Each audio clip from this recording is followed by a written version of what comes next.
Welcome to the Who, What, Why podcast. I'm your host, Jeff Schechtman. In this pivotal election cycle, as Donald Trump's behavior and that of his followers becomes increasingly extreme, a pressing question arises. Is Trump the architect of the MAGA movement and its radical fringe, or simply a conduit for the most extreme fascist-leaning voices in today's politics? And how bad can it get, with or without Trump? History shows us that cult-like movements have existed throughout history. In a similar vein, the MAGA ideology and even more extreme philosophies were gaining momentum well before Trump's rise to prominence. Our guest today, journalist Tina Nguyen, has witnessed this evolution firsthand. In fact, for a while, she was a fellow traveler in the movement. Having seen the light, she offers us a window into a transformation we might otherwise have missed. Tina's insights offer more than just an expose that contribute to the historical narrative of our current political landscape. Her stories highlight the precarious balance of democracy and delve into a new generation of young Republicans. These are not the dirty tricksters of the Nixon era, but a group that represents a more profound and potentially dangerous shift. This new wave of young MAGA supporters forms part of a formidable infrastructure aimed at recruitment, indoctrination, and mobilization. It's eerily reminiscent, minus the brown shirts, of movements from darker times. Tina Nguyen brings a wealth of experience and insight to this discussion.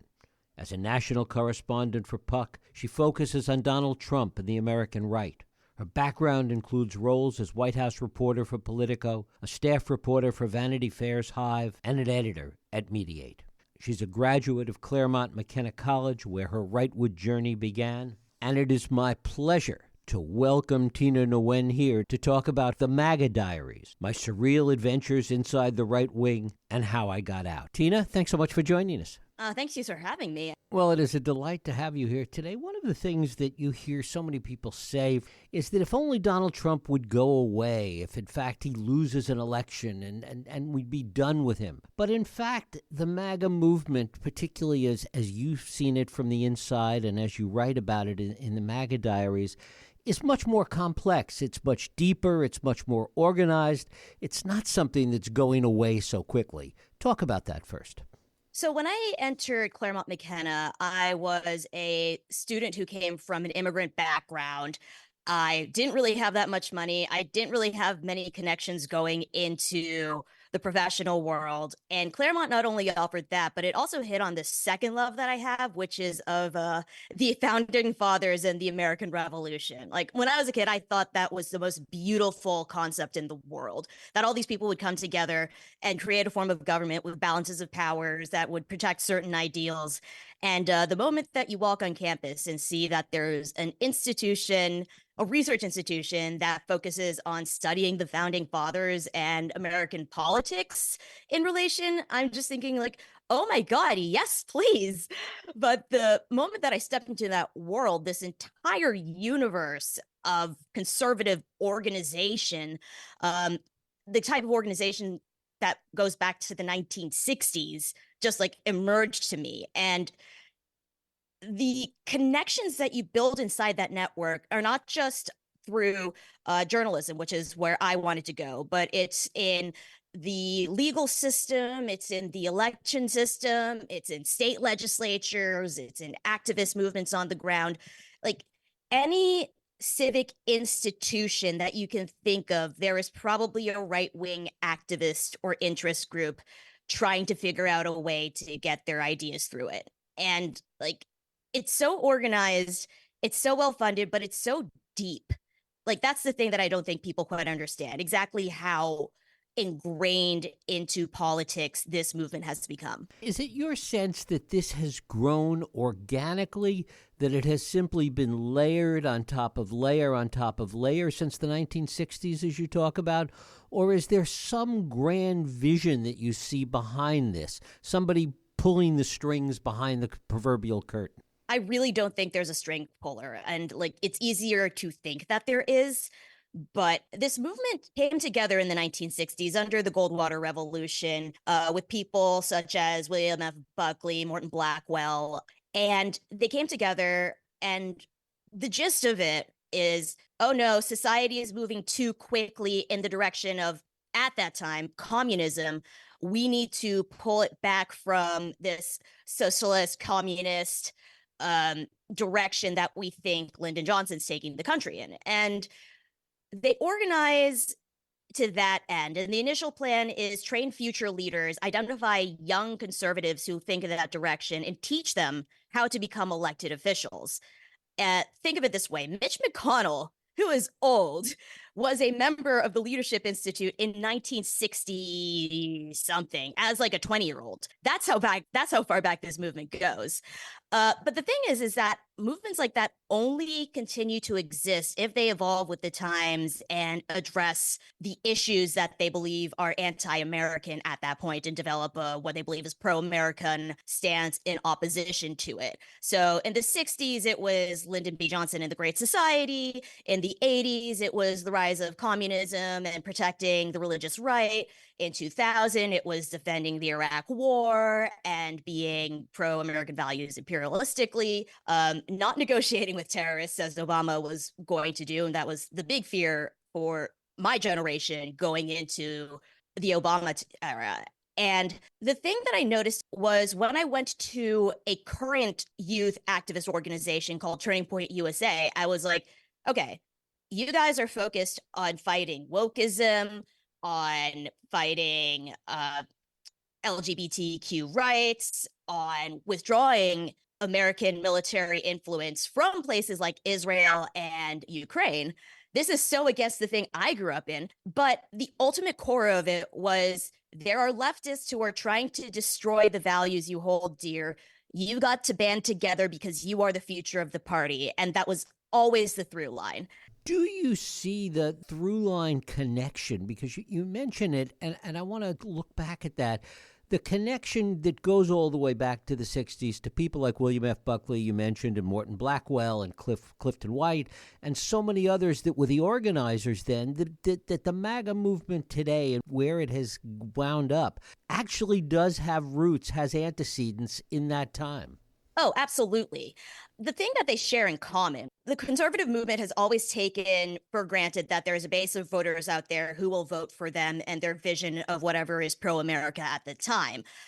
Their fatal flaw was that they believed that they were the true arbiters of what was on the right, what was conservatism. And for a while they were able to do that, but then Trump comes in as an outsider who's fueled by social media and who has a much better messaging instinct than the right ever did. And he immediately connects with the people that they thought were theirs. So, for years and years, they have tried in some capacity to take the stance of no, this is what conservatism is, limited government, states' rights, yada, yada, yada. And then Trump and his movement goes, actually, no, we like Medicare and we want to close our borders and get out of influencing, say, saving Ukraine and allying with NATO. And at that point, if you're a network and an institution whose entire existence has been getting control of the American government and American civics, do you go along with the people who you thought kind of align with you if it goes against your values? Or do you say, no, I got to stop this, and then suddenly lose power? And not just power, but your social circle, your way you make money, your career. It's such a huge calculus that I think goes underappreciated in general coverage of the right. It's a huge motivating factor for why the Republican Party is how it is. It's not just a bunch of people who've decided that they wanted to be Republicans. It's a bunch of people who have made Republicanism their way of life.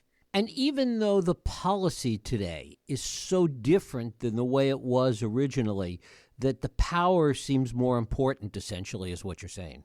Yeah, the influence to shape whoever is in charge. Here's a really good example from some of my recent reporting that didn't end up in the book. There have been all these reports about Trump administrations in waiting who have plans on day one to reform the federal government.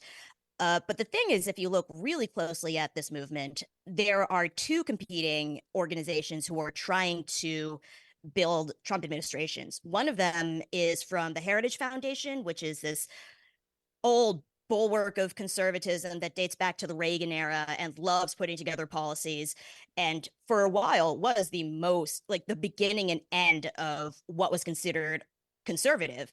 And then this separate group called AFPI, the American First Policy Institute, that wanted to call themselves a Trump administration in waiting. It was full of people who had served in the Trump administration and knew how to translate what Donald Trump said at any given moment to something that was actionable policy. And the way that someone put it to me was that Heritage was conservative and they wanted to take Trump's positions that seemed to resonate, but then make them safe for the Constitution and within the boundaries of law that already existed. Whereas AFPI was like, okay, we're going to work backwards and we don't care if it's a little too unconstitutional. It's what Trump wants. We're going to make it so. And that's, I think, the key. And the thing is like, if Heritage wanted to compete with AFPI, because ultimately Trump is the person who decides who goes in the administration, Heritage is going to have to be more amenable to doing whatever Trump wants, even if it means violating the Constitution. And I don't know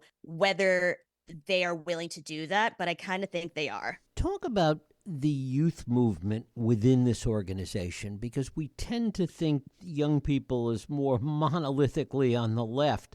But in fact, the young people that are part of the MAGA movement today are a pretty substantial part of it, and how hard the movement has worked to recruit them.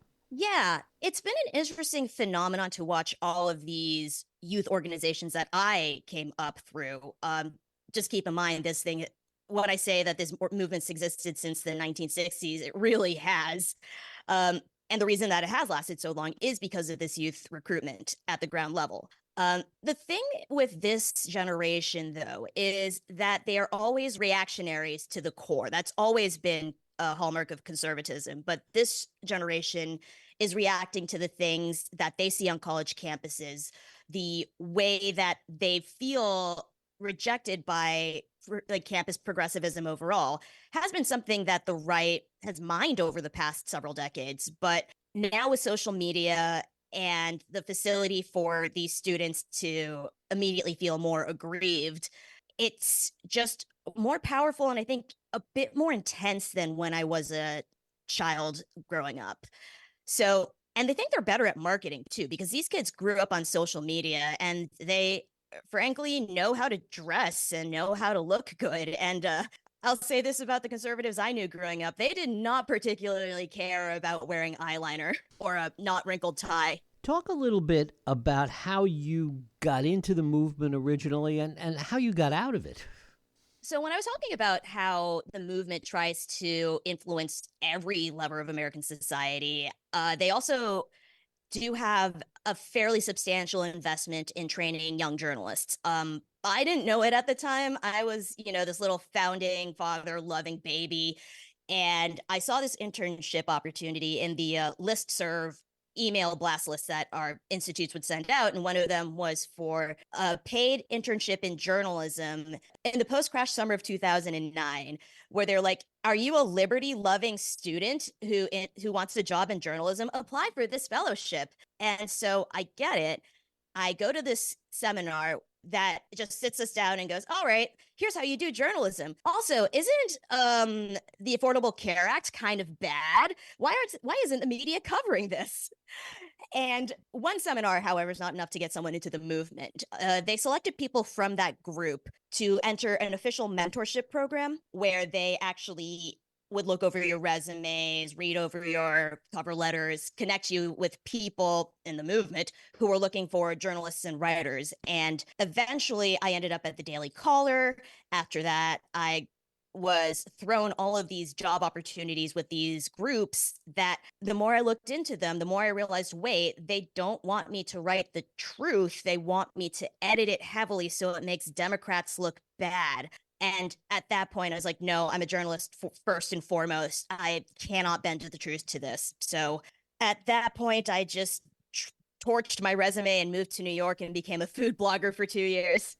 When you were at the Daily Caller, there was a period of time you worked with Tucker Carlson in his early days. Oh, yeah.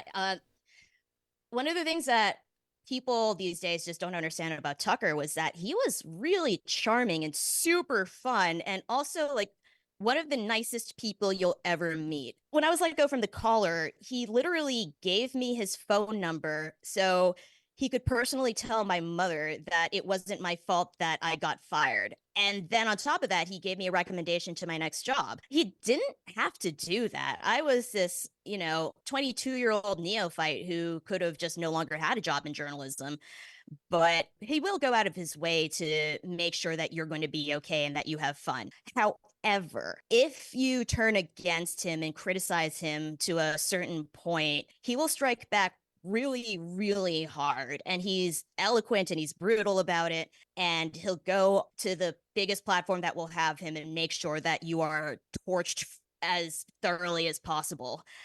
And that, I think, is just a really underexplored dynamic with Tucker. Like, at the end of the book, I go into an interview with him like 12 years after I leave the collar. And I swear to God, about 20% of the time, he is just ranting about journalists that he hates in DC and the culture that he left behind and just calling them these nicknames like reptile creatures and narcissistic rich ladies. And I'm just thinking like, okay, all right, here you are. This is what's up. Talk about John Elliott, who he is and how he relates to this story. So he was that mentor I mentioned earlier. He was the person who accepted my application into the internship program to begin with, who ran the seminar, who gave me all of these job opportunities. And over time, when I left conservative journalism and drifted more into the mainstream, he sort of started floating in a rightward direction, but I didn't realize how deeply enmeshed he was in far right ideology until this report came out talking about how he was literally on this email chain with conservative journalists called Morning Hate, where they were explicitly trying to insert white nationalists' ideas into conservative reporting, conservative columns. Like, these were all journalists with incredible influence. And they were like, you know what we can do? The internet has removed the barriers that dictates what is and is not on the right. We can cede our ideas. And then they started referring to Hitler with all sorts of pleasant names and making fun of minorities. And Elliot was at the center of this.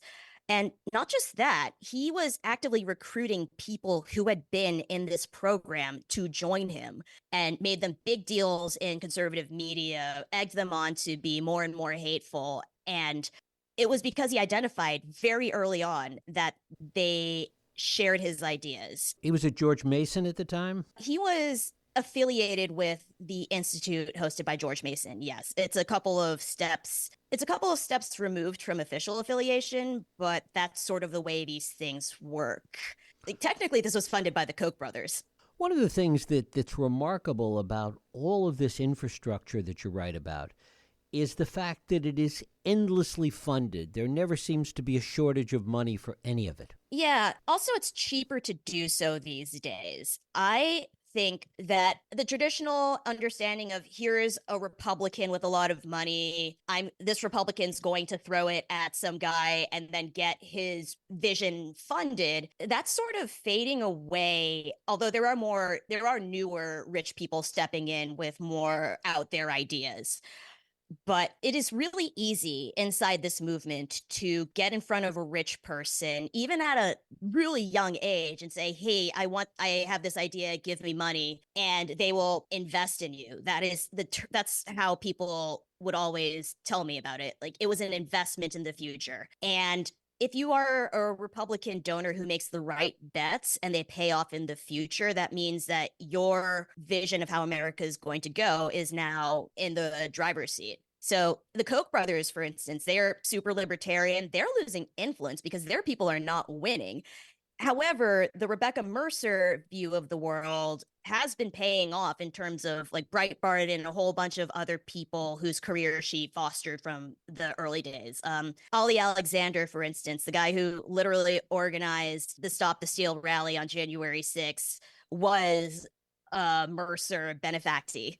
You found your way out of this labyrinth, but how difficult is it for others to find their way out? And talk about the ones that just can't do it. In journalism, it's especially hard because if you enter the field thinking, all right, I'm going to get these skills and move on to another job, you just can't. Someone will look at your resume and say, nope, you're conservative. We're not trusting you. We don't think you belong here. And either you give up and stay in conservative journalism forever, or you literally go to journalism school and pay $100,000 to cleanse your resume to quote unquote prove that you are unbiased. And the rest of the field is sort of like that too. Democrats can easily just quit and do something else. Republicans who quit, especially those who do it for reasons like this is contrary to my values, I just can't anymore, they are demonized. Like they are dragged through the mud. And that sort of speaks to that sense of loyalty that goes back to being a college student, I think. If you're in a movement that raised you from the early days and gave you the ability to get to where you are, and then all of a sudden you're like,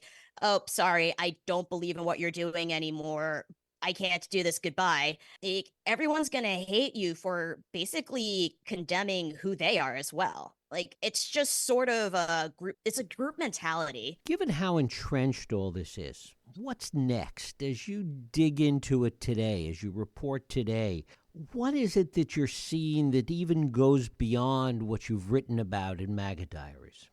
I think it's really underappreciated how much influence the MAGA online media sphere has. Now, I wouldn't say that there is one individual person who's in charge of MAGA media. There are plenty of influential people, but the sheer volume of podcasters, live streamers, online personalities that someone who doesn't like mainstream reporting or the Democrats can run to is vast and infinite in this like big old fringe that stems out of Fox News.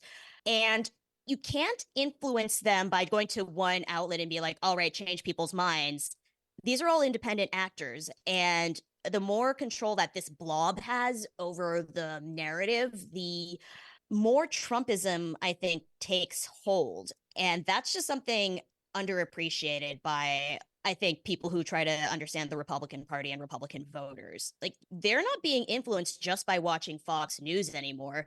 They're going to like Red Pill 87's online, like, Twitch stream or something. And the organization part I was talking about earlier, though, that only comes into play if Trump gets into office, maybe some other Republican, but most certainly Trump. And what happens after that is going to be a very radical change in American government and quite possibly what are considered American values. So that's going to be quite a transformation to watch should it occur. And what happens if Trump doesn't get elected? What happens to the movement, do you think, then? If Trump doesn't get elected, the first thing he's going to do is talk about how the election was stolen once again. Right. And I don't know whether you're going to see one big January 6th over again, because Washington security has gotten much better ever since. But I wonder if you're going to see a whole bunch of smaller January 6s in state capitals around the country. And it also depends on whether Trump supporters are genuinely fearful of the FBI. The reason that you haven't seen a lot of pro-Trump violence to the level that you saw leading up to 2020 was that they really believe that the FBI is monitoring them and will try to throw them in prison. And so they're sort of underground at the moment, but in smaller levels, they will be much more active. Like I could list about a half dozen hotspots where you could see militia activity pop up. And other than that, though, the longer term sustainability of the movement would be, if there's anything I think your audience would appreciate, is that unless Trump designates a successor to the movement and that successor has the same charismatic ability that he does, that movement is going to fracture into a whole bunch of squabbling factions. Like that's always happened inside the conservative movement and probably will continue to do so. It will probably continue to do so. I think I'll just leave it at that. And finally, having seen this up close and personal and having gone through the metamorphosis that you've gone through, what is your sense of why the left in general and Democrats in particular are so bad at this? They've been trying for decades to replicate the success of the right. Like, it's not like they don't know what's happening.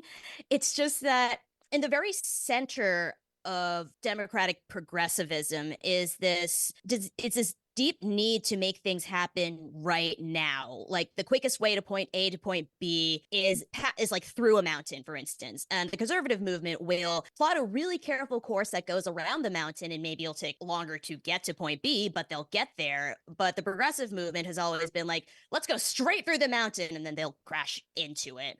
But it's a lot of short-term thinking and a lot of misalignment of resources and this desire to attack anyone who steps outside of what they consider the right way to be. Like, just look at what's happening to John Fetterman right now. He's taken this pro-Israel stance. The progressive movement, which is heavily pro-Gaza, has condemned him, tried to destroy him. The thing is that he is not just the progressive senator. He is the senator from Philadelphia, and Philadelphia is a pretty purple. The moment that he goes, actually, free Gaza, a huge segment of those Christian voters in Pennsylvania will turn off from him, and they'll be like, why didn't we vote for Dr. Oz in the first place? It's like, it's a lot of purity tests on the left that I find way too short-sighted. Tina Nguyen, her book is The MAGA Diaries, My Surreal Adventures Inside the Right Wing and How I Got Out. Tina, I thank you so very much for spending time with us today. Oh, thanks for having me.